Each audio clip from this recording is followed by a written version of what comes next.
So when I was a kid, I discovered iced iced cinnamon buns. They were these. It was like a iced cinnamon roll. It was something that was done by Hostess, and so it was like 53 cents. And I remember I went to the store and I got one, and man, this thing was like delicious. So what I would do is I would like do chores. I would raid my piggy bank to come up with 53 cents, and I'd walk up to the liquor store every once in a while, and I would buy me like one of these iced honey buns. Like, I just absolutely love them. And then what happened is, fast forward about 30 years later, I am at a gas station, and I happened to walk into the gas station, and I saw iced honey cinnamon rolls by Hostess. And I was so excited. So I grabbed one, and I took it up to the counter to pay for it, and it was like $2.99, you know. I remember 53 cents as a kid. It's $2.99 now, but, I was so excited. I paid for it. And then I didn't even get to the car. I opened it, and I bit into it, and then I spit it out. Because it wasn't the way that it used to be. Somehow, over the years, Hostess had changed the formula, and it just was not as good as it used to be. So I was completely disappointed. So I'm saying that. Now, take that and kind of put a pin in that. We're going to come back to that in a second. But we've been doing a series called Living the Dream, and we've been walking through the life of a guy named Joseph. Now, I wanted to share this, that I think last week I had announced that this was going to be the last week of this series, and I had planned that. But then what happened is, in the devotional that we read this week, and then as I was going over and I was writing the message this week, I realized that there's a very important perspective that Joseph has that allows him to be able to navigate through difficulty and to be able to look at how he moves beyond difficulty. So I decided, rather than end it this week, because for me to cover that well, it would just make the message way too long. So what I decided to do is extend the series. So we're going to extend it another week. So, to which you guys will probably say, amen, hallelujah, because I don't want to be here for a super long message. So, I know that you're probably really grateful for that in that way. But, this series hopefully has really spoken to you. In following the life of a guy named Joseph, we said that originally Joseph started with having a dream. And so that dream is found in Genesis chapter 37, verses 6 through 7. And it says this: "Listen to this dream," he said. "We were out in the field tying up bundles of grain. Suddenly my bundle stood up, and your bundles all gathered around and bowed low before mine," is what he said. "And bowed low before mine." So this is really significant, because back in those times, the way that the culture was designed was that the oldest son would actually be the one that would get like the blessing of the family. So what would happen then is, like, the oldest son would get set up well, the oldest son would get like an extra inheritance, an extra blessing, that kind of thing. And so really, the youngers would honor the older. And so for Joseph to say this, he was saying to his older brothers that you guys are going to bow down before me. So it's one thing to say that. Another thing that we talked about before was that Joseph was the favorite of his father Jacob, the absolute favorite. Created this incredible sibling rivalry where his brothers hated Joseph. So now to have this situation, it just kind of like, it just boils over for them. And so what they decide to do is they decide to sell Joseph into slavery. And we talked about that in week 2, and we talked about how God is with us in our slavery, in our difficulties, because of the way that he was with Joseph. And then for Joseph, things went from bad to worse. So he went from slavery to prison. And when he was in prison, like, the goal was, like, we are locking you up and we are throwing away the key. Like, that was the idea behind prison. So it went from bad to worse for him. And we talked about how even in prison, that God's presence was still with Joseph. And not only that God's faithful love was with Joseph as well. So we kind of walked through that, and what does that mean?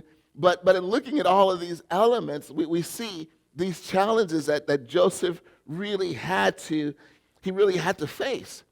And so then, eventually, what happens is Pharaoh has this dream, and so they call Joseph out, and Joseph interprets the dream, and as a result of that, Joseph's life really begins to turn around. And eventually, Joseph really reveals a principle that every single one of us are going to have to face as well. And that principle is simply that at some point in your life, you're going to have to face your pain. You are. And so Joseph's brothers show up, and now he's coming face to face with his pain. Face to face with his pain. And how do we navigate that?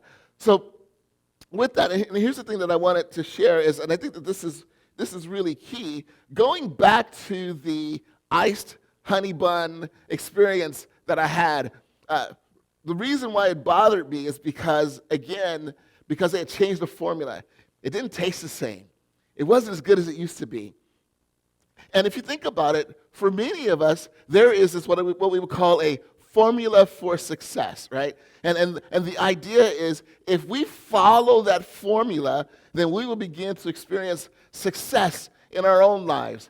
And it's a formula that we all go for. There's nothing wrong with the formula, but here's the thing that I've realized is when we have this opportunity to face the challenge, whatever challenge it might be, if we don't make a commitment to process that, to begin to forgive where forgiveness needs to happen, to begin to work through what's happening inside of us internally, then what that does is it just kind of taints the taste of success. Matter of fact, this principle is right on the screen as well, and that is a lack of forgiveness always taints the taste of success.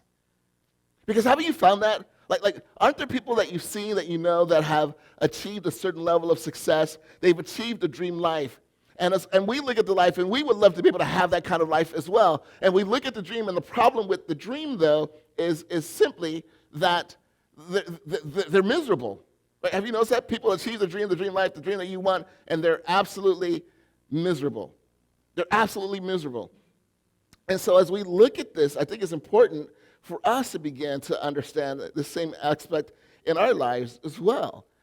Is that you can achieve success, you can reach there, you can get to the point where you feel like you've arrived, but the problem is, inside, if you're still in an internal mess, it still taints the level of success that you've achieved. There's no fulfillment that's there. And so basically what happens is Joseph has to go through this process of being able to forgive his brothers. Because when we don't practice forgiveness in our lives, have you ever seen like the cartoons of the people that when they walk, there's like a rain cloud that kind of follows them wherever they go? And unforgiveness could be that way. So I kind of did a picture. You guys can see the picture right on the screen as well to give you a picture of what that looks like when that cloud of unforgiveness just kind of rains all over us. And no matter where we go, that picture, that cloud of unforgiveness just kind of reigns in our life. And it does. It taints our success. It taints our relationships. It taints our connections. It taints our trust. It really taints, again, our ability to be able to enjoy success when it does happen. So here's a question then. Why forgive? Why do we need to forgive? Well, it says this in Ephesians chapter 4, verses 31 through 32. It says, get rid of all bitterness, rage, anger, harsh words, and slander, as well as all types of evil behavior. Instead, be kind to each other, tenderhearted, forgiving one another, just as God through Christ has forgiven you. So what does it say? It says get rid of all anger, doesn't it? It says get rid of it. And did you notice there's no caveat there? It doesn't say get rid of all anger when they apologize. Right? It doesn't say that. Get rid of all anger when they realize how wrong they are. It doesn't say that. Get rid of all anger when you see them suffer. Right? It doesn't say that either. It just says what? Get rid of it. Get rid of all anger. Get rid of all bitterness. Get rid of all rage. Now, here's the thing that's really interesting about that, is the Greek word for get rid of there it's ero. And here's what it means, because it's really interesting, because when we think of get rid of, we think of like taking something, balling it up, and kind of throwing it in the trash, like, right? Throwing it out, getting rid of it. But this passage says something this passage says something that's really interesting, and this Greek word really implies something interesting.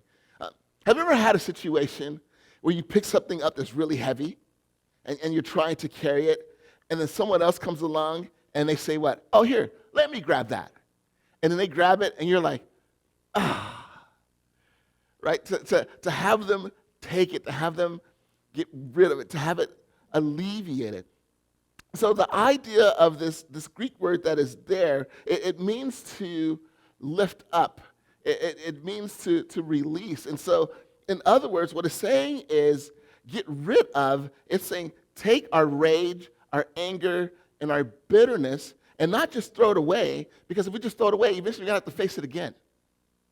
So what it's saying is take that, and now what we do is we lift that up, and we hand it to God.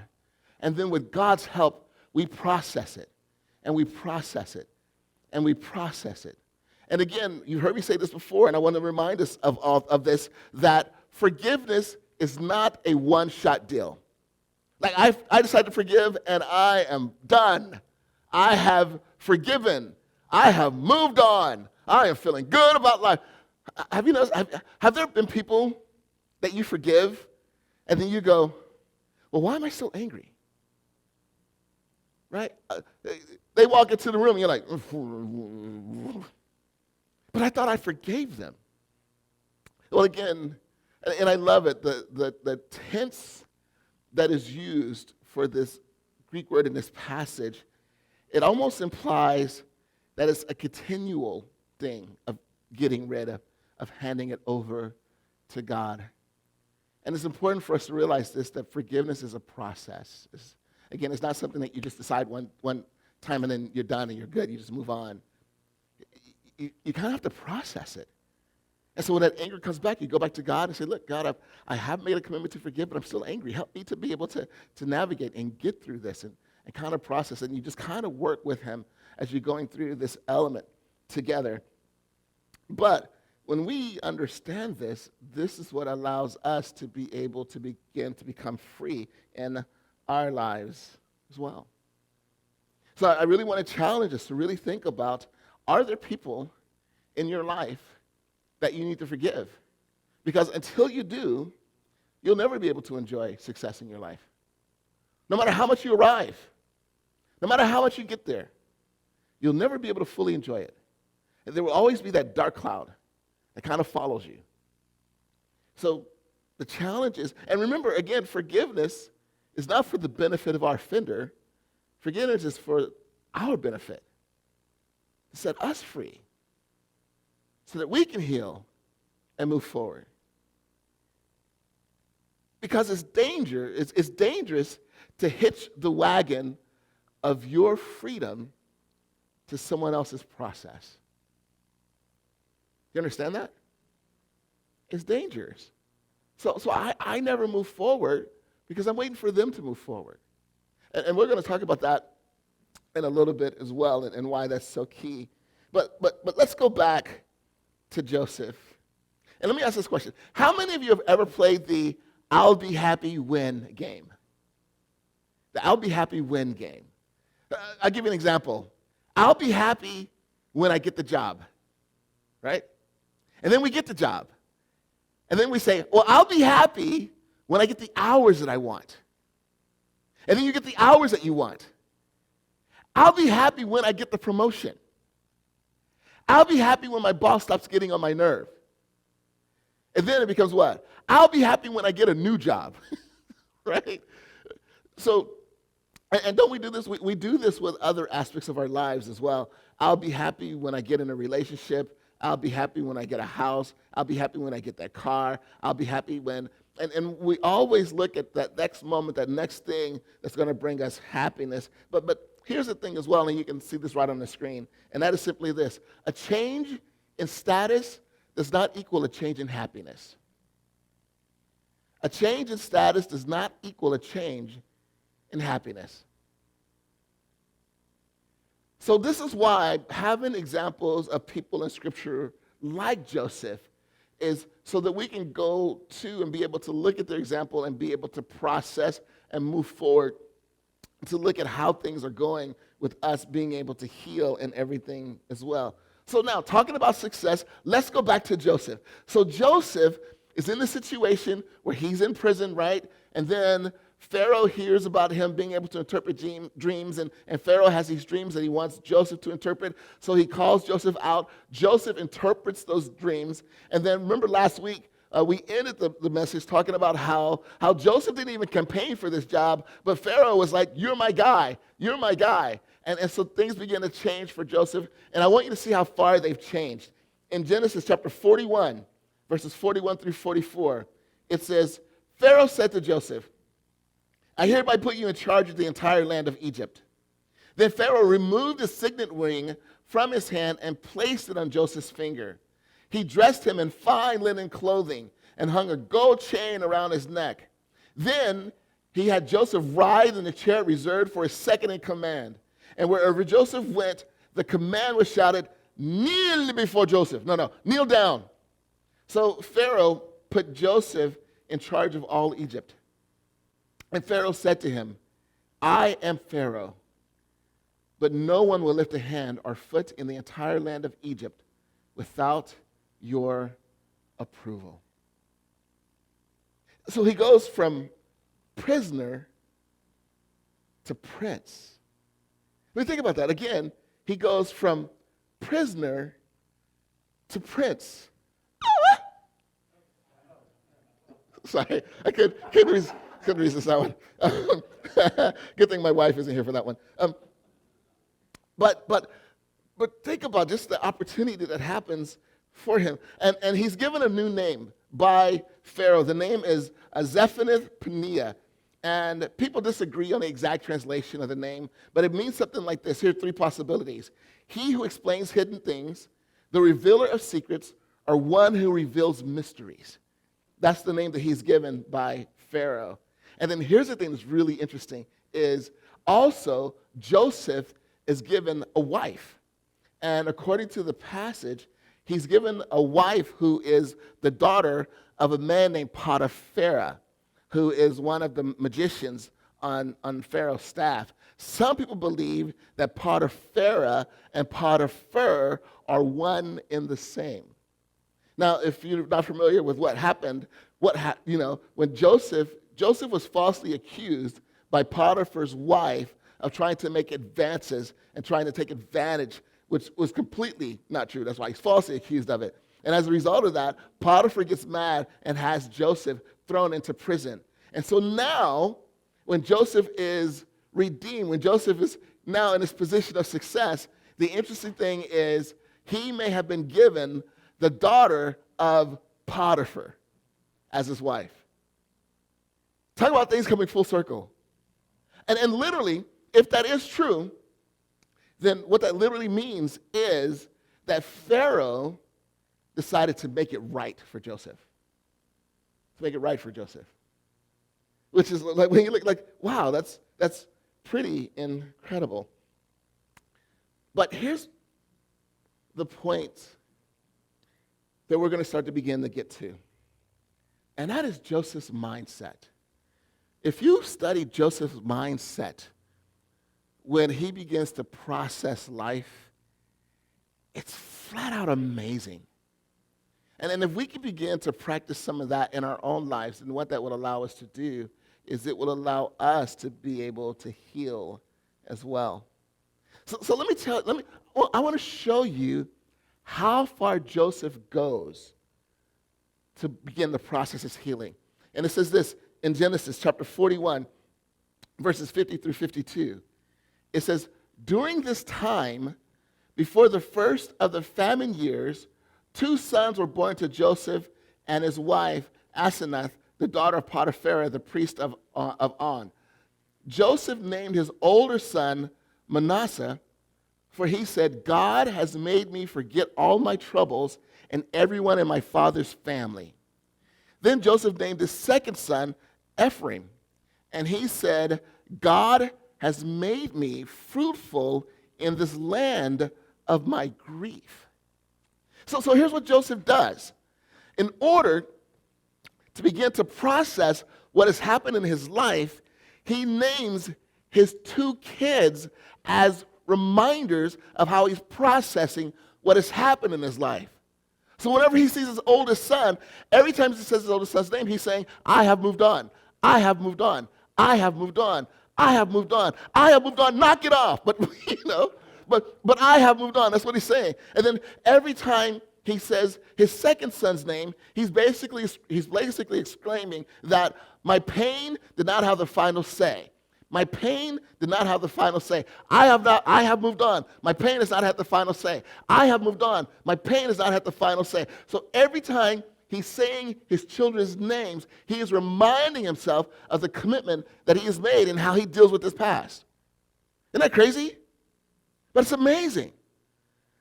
That's how far. So what would you name your children? There should be some pretty inventive names based on some of our experiences, right? But that's what he names his children. And so think about this. So here's what he's doing is every time he says his children's names, he is rehearsing what he wants to focus on. He's rehearsing what he wants to focus on. And what does he want to focus on? I have moved on. My pain has not had the final say. And so here's the choice that you have, and you can see this right on the screen. You can either rehearse your pain or your blessing. You can either rehearse your pain or your blessing. That is completely up to you. And so what Joseph decides to do is he rehearses his blessing over and over and over and over and over and over and over and over. And why does he do that? Because here's the thing, is once a lie becomes entrenched, the only way for that lie to become derailed and be removed, the only way to pull it out by its root is it has to be confronted with the truth. But the thing about truth is you have to remind yourself of truth over and over and over and over again. Because here's the reality. The first time that you hear truth, you don't believe it. You like it. It sounds good, but you don't really believe it yet. So what has to happen is you have to rehearse truth over and over and over again until it becomes rooted in your system, until it becomes rooted in your beliefs. And now you begin to look at life differently because of the fact that you have rehearsed your blessing over and over and over again. I love that. I have moved on. My pain does not have the final say. So I want to encourage you, when it comes to your past, write down truth. And maybe those two could be yours. Maybe I'll just start with that. I like Joseph's. I'm going to use his. I have moved on. My pain does not have the final say. And so eventually what happens is the famine begins to happen in Egypt. And everyone begins to become affected by it. And so there's Jacob, who is Joseph's dad, says to Joseph's brothers, hey, I want you to go to Egypt. I want you to go to Egypt because I hear there that they have an abundance of grain. They have abundance of grain there. So I want you to go there, and I want you to purchase grain and bring it back. And this brings us to the point of that principle that I talked about, that at some point you're going to have to face your pain. Now, here's the deal. This experience between Joseph and his brothers is covered in 8 chapters, from 42 through 50. We're not going to cover all 8 of those chapters today. So what I would encourage you to do is go back and read the exchange that happens between Joseph and his brothers. It's really interesting.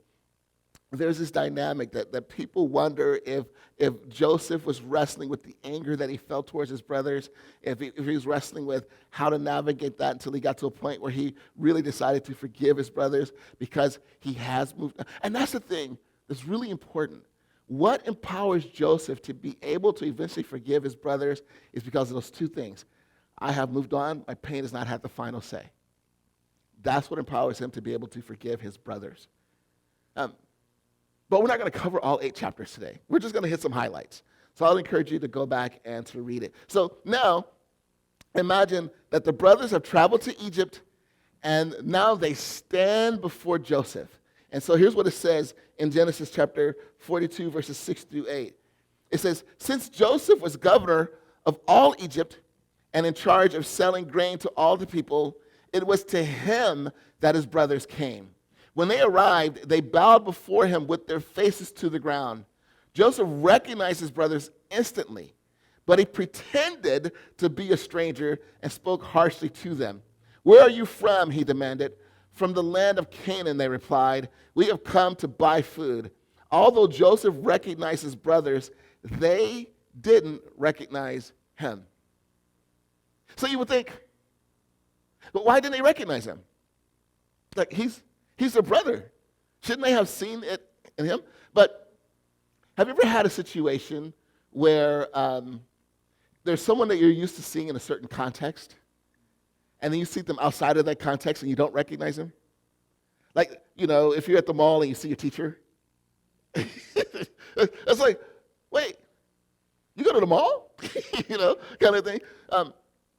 Now realize that Joseph's brothers had sold him into slavery. They sold him into slavery. So they had no idea if Joseph was still in slavery or if Joseph was dead. They had no idea. So as a result of selling him into slavery, there would be no way that they would expect to see Joseph as a prince. There would be no ways they would expect to see Joseph as like second in command of the nation of Egypt, let alone having to go to Joseph to ask for grain. And then I love what it says in the passage, because remember Joseph's dream, right, was that his brothers would bow before him. And it says when they walked into the room, they bowed before Joseph. And so the dream actually became reality. And so for many of us, as God has a dream for us, and my prayer is that dream for us does become reality. But here's the thing. In order for us to be able to get the most out of that dream, if it does become reality, that's why we need to forgive. That's why we need to make sure that we're working through the stuff that's inside of us so that we can begin to process life and look at life in a way that allows us to be able to grow in their relationship with him. But so Joseph has his brothers jumping through hoops and trying to face things, and it's a very interesting story. Like I said, if you go back, so then what happens is and just to give you a little bit of background, when Jacob sends the brothers to go to Egypt, he does not send his youngest son. His youngest son is Joseph's full brother. The other brothers were half brothers. It's Joseph's full brother. And so what happens is Joseph and his brother Benjamin are the sons of the relationship that he has with Rachel.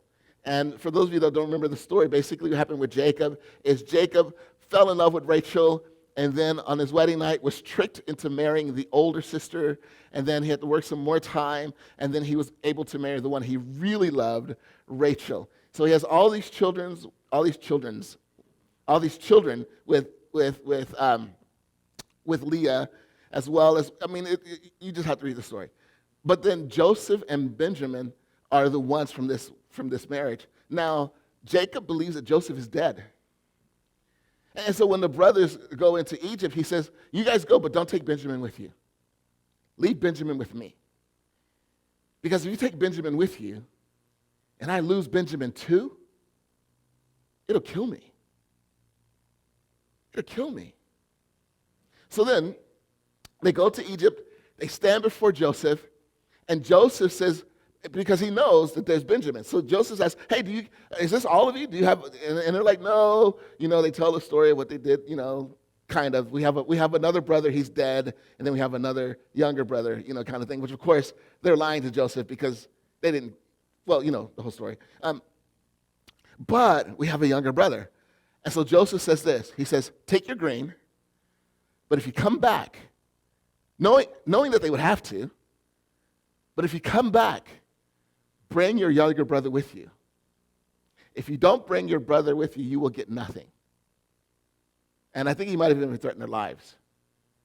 And so time goes along, and now it's time for them to go back because they've run out of grain. And so Jacob says, all right, go back to Egypt and get more grain. And they say, we can't. We can't unless Benjamin goes with us. Because the guy that we went to made in command in Egypt made it very clear that if we have to go back, we have to take our brother with us. We have to. And Jacob was like, but no, if something happens to him, I will die. And they said, well, Dad, we can't go without him. The guy made that really clear. And so Jacob finally relents and says, all right, go ahead and take Benjamin. So then what happens is Joseph's brothers show up in front of Joseph once again. And then for some reason, Joseph concocts this scheme where looks like Benjamin stole something from Joseph. So now Benjamin is going to be arrested and put in jail, because of what went down. And then the thing that's really interesting is there's one brother that speaks up. And this one brother says something that's really, really profound. Now, the reason why this one brother, his name is Judah. The reason why Judah is so important in this story is because it was Judah's idea to sell Joseph into slavery. It was Judah who could care less about how the loss of Joseph would affect Jacob. He could care less. And that was Joseph's experience with Judah. But now in this situation, Judah's the one that steps up and he says to Joseph, look,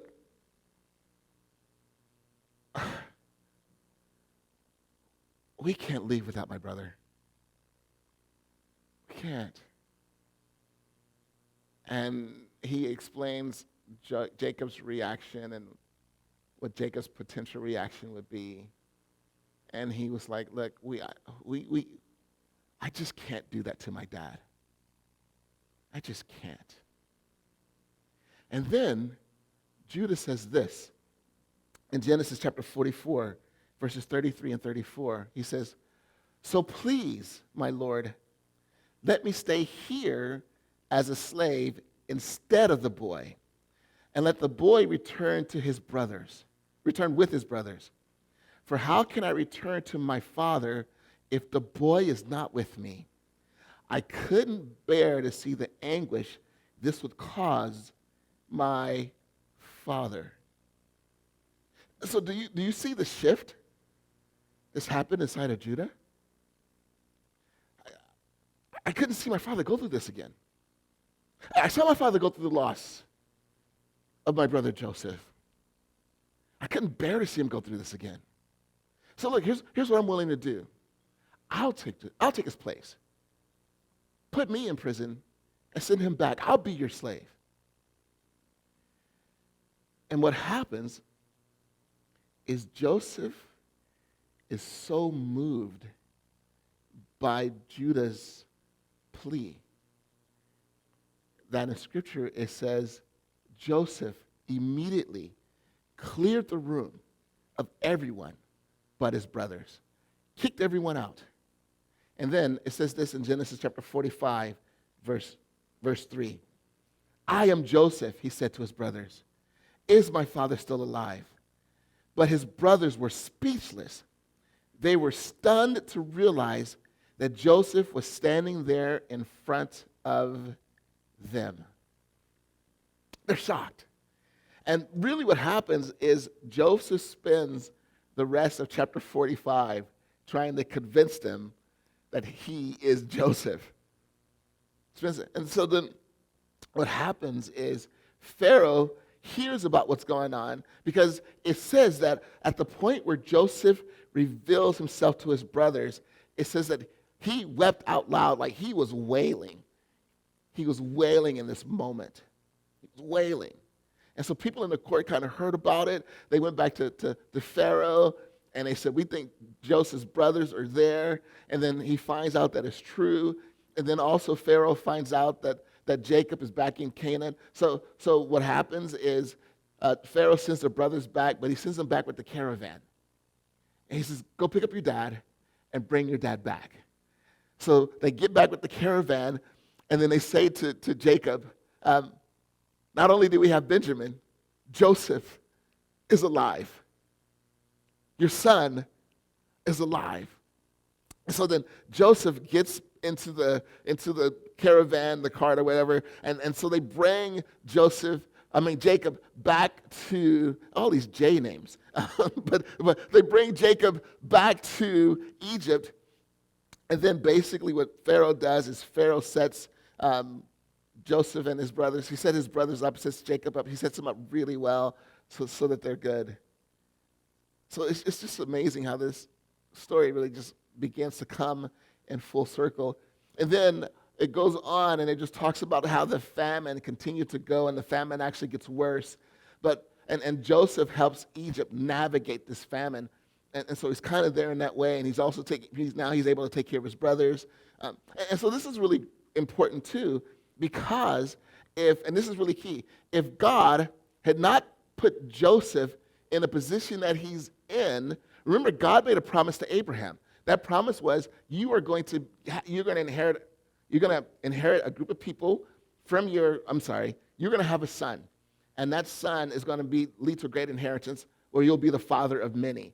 And eventually talked about this idea of a promised land. So the reality is, if Joseph is not in the position that he's in, then Jacob and his brothers would have died. And that promise never would have happened. Never would have happened. This is what we're going to begin to dig into next week as well. But with that in mind, what happens eventually is their relationship continues, and then decades later, Jacob eventually dies. And so when Jacob dies, he says to his sons, like, hey, I'm going to die. When I die, do not bury me in Egypt. Take me back to Canaan and bury me there. Bury me there. Because I know that that's the promised land. That's the land that God promised to give, my grandfather. So bury me there. So what happens then is Jacob dies. Joseph goes to Pharaoh and says, hey, can we bury my father back in Canaan? Pharaoh says, yeah, go ahead and do that. So they take him back. They bury Jacob. And then when they come back, the brothers come to this realization like, that's done. We really screwed Joseph over pretty badly. This is a chance to get back at us, because now Dad's not going to hold him back. And so what they do is they concoct this scheme, and they send him basically saying to him, well, before Dad died, which is not true, before Dad died, Dad said you should forgive your brothers. They're saying all this because they're afraid of what Joseph is going to do. But look at what Joseph says in Genesis chapter 50, verses 19 through 21. It says, but Joseph replied, don't be afraid of me. Am I God that I could punish you? You intended to harm me, but God intended it all for good. He brought me to this position so that I could save the lives of many people. No, don't be afraid. I will continue to take care of you and your children. So he reassured them by speaking kindly to them. I've forgiven you. And he says a statement that is really powerful. He says, you intended it to harm me, but God intended it for good. And so we read our devotional this week, and our devotional hinted at talking about this same idea as well. And so this is what made me realize, I can't just end this week. We really need to dive into this mindset. And so I decided I'm going to extend this series another week, because this mindset is so important if we are going to be people who heal and move forward and be able to forgive others for the things that they have done to us, and also how we process life and process the things that happen to us. Joseph's mindset is just incredible. It's a great one to really kind of dig into and be able to study. But Here's the thing that I wanted to share is this, and this is really important, and you can put this right on the screen. Because remember, Joseph had arrived, right? He had arrived. But here's the thing. Material success means nothing if your heart is an eternal mess. Material success means nothing if your heart is an internal mess. This is why people achieve things again, and they're miserable. Because on the inside, they're a mess. They're a mess. And the thing about success is, it might feel good for a moment. I mean, when you sit down in that car, it's Apple CarPlay, and you're like, oh, man, it feels good for a moment. When you take the key and you open a door and you walk into the grand room of your house, it feels good for a moment. When you get the job, it feels good. When you get the promotion, it feels good. When you get the check, it feels good. But the problem is, if I'm an eternal mess, the success can't last. And eventually my mess will begin to manifest itself once again. It may manifest itself in my relationships, manifest itself in my goals, manifest itself in my purpose, manifest itself in my practices. If I'm an internal mess, this is what Joseph teaches us. Success without doing that process, it's not really success. It's not. It may feel good in a moment, but ultimately it does not last. And so here's what Joseph was able to do, and you can see this point on the screen as well, is Joseph found a purpose for his pain. He found a purpose for his pain. I have moved on. My pain has not had the final say. So make sure you're here next week as we really dig into this to wrap up this series as well. So again, here at Encounter, one of the things that we love to do is we love to help you to be able to grow in your relationship with God, as well as in your relationship with others, and ultimately in your relationship with yourself as well. Jesus made following him very simple. It's not always easy, but it is very simple. And so here at Encounter, we say love up, love out, love in. And so we finish every message looking at these different principles, and we're hoping that you could take something and be able to apply it to yourself. So love up and loving God, and we encourage you with this. Choose to rehearse your blessings instead of your pain. Choose to rehearse your blessings instead of your pain. Remind yourself over and over and over and over again, because your internal pathways are determined by what you focus on. They really are. And then love out. Practice forgiveness every day. Practice forgiveness every day, and do not let pain have the final say. Do not let pain have the final say. You know what grudges are like?